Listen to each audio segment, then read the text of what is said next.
ছেলে শিশুকে সুন্নাতে খাতনা করাই দিবেন। সুন্নাতে খাতনা করান তো আপনারা, এটা সুন্নাত। আসসালামু আলাইকুম। বাংলা রান্নাঘরে আপনাদের স্বাগতম। ওয়াজিদের সুন্নাতে খাতনা অনুষ্ঠান। ওয়াজিদ হচ্ছেন মোহাম্মদ জিয়ারুল ইসলামের একমাত্র ছেলে মোহাম্মদ ওয়াজিদ।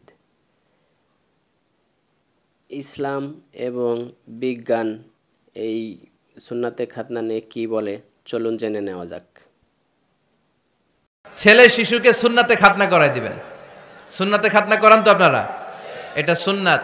আরবাউন মিন সুনানিল মুরসালিন, 4টা সুন্নাত সব নবীরা আমল করেছেন। 1 নম্বরে খিতান, সব নবীরা সুন্নাতে খাতনা করেছে। যে ছেলেটির মুখে ক্ষীর তুলে দেওয়া হচ্ছে তার নামই হচ্ছে মোহাম্মদ ওয়াজিদ।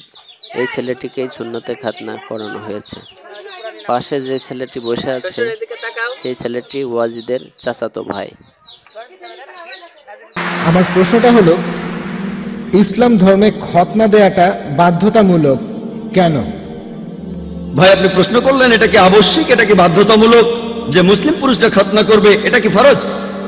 ভাই, এটা ইসলামে আবশ্যিক না, এটা হলো সুন্নাত। গেঞ্জি পরা লোকটি হচ্ছেন মোহাম্মদ জিয়ারুল ইসলাম। ওনার ছেলেকেই সুন্নতে খাতনা করানো হয়েছে।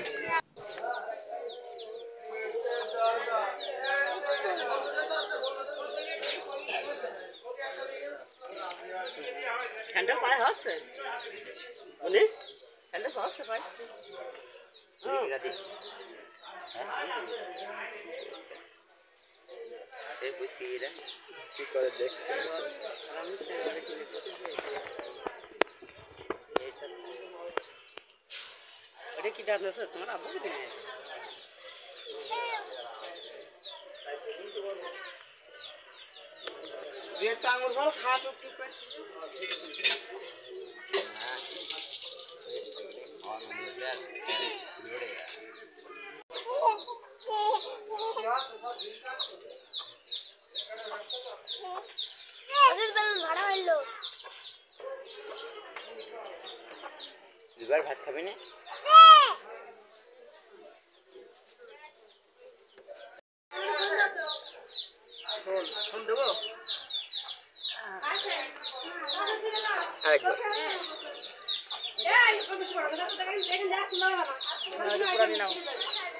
শ্বশুর এদিকে তাকাও।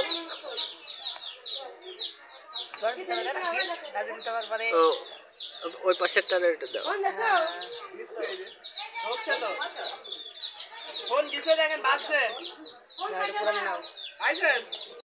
আমার ভাইরা মোহাম্মদ জিয়ারুল ইসলাম ভাই একসাথে 2টি মহৎ কাজ করেছেন। একটি হচ্ছে ছেলের সুন্নতে খাতনা অনুষ্ঠান, দ্বিতীয়টি হচ্ছে ছেলে এবং মেয়ের 2টো আকিকা একই সঙ্গে।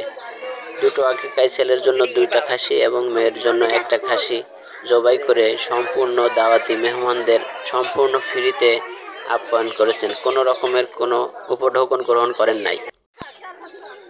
ওয়াজিদের বয়স 8 বছর পার হয়ে 9 বছরে পড়েছে।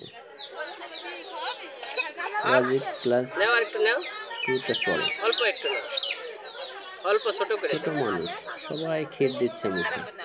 ওর ছোট্ট একটা পেট, ছোট্ট পেটে কতই বা ক্ষীর আটে। সেও আর নিতে চাচ্ছে না, আর খাবো না, আর খাবো না। ছেলেটিকে বরের সাজে সাজানো হয়েছে, যেন দেখতে মনে হচ্ছে খুদে বর। পাশে যে ছেলেটি বসে আছে সেটি বরের কলদামাদি, মানে সেমি বর।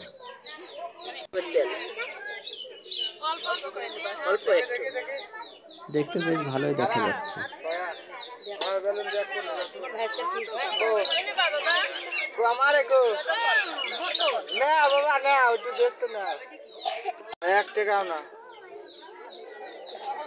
অল্প দাও, আমার সলের অল্প দাও, আমার সল খাইতে পারছে না।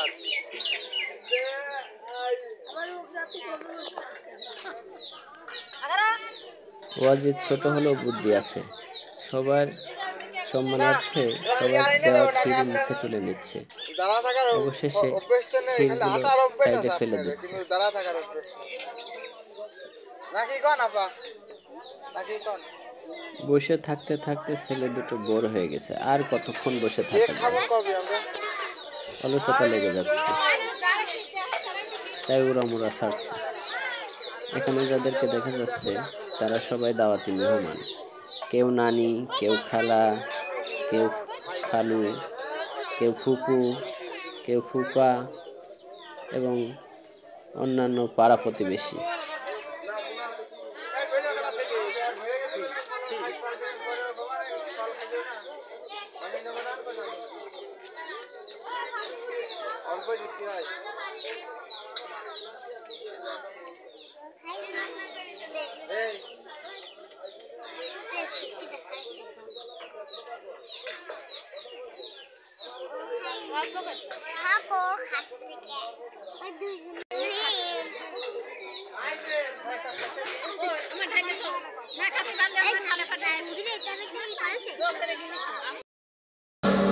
ভাই এটা ইসলামে আবশ্যিক না, এটা হলো সুন্নত।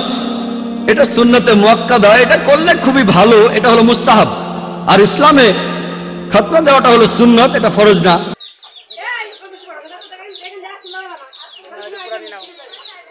তবে খতনা দেওয়ার অনেকগুলো কারণ আছে। আমি একজন ডাক্তার হিসেবে এই সুন্নতে খতনার উপরেই পুরো একটা লেকচার দিতে পারি। আজকে বিজ্ঞান আমাদের বলে যদি একজন লোক খতনা করে তাহলে তার কার্সিনোমা অব পিনাস হওয়ার সম্ভাবনা কম, লিঙ্গে ক্যান্সার হওয়ার সম্ভাবনা কম। খতনা দেয়া থাকলে সম্ভাবনা কম, যদি খতনা দেয়া না থাকে তাহলে সম্ভাবনা বেশি।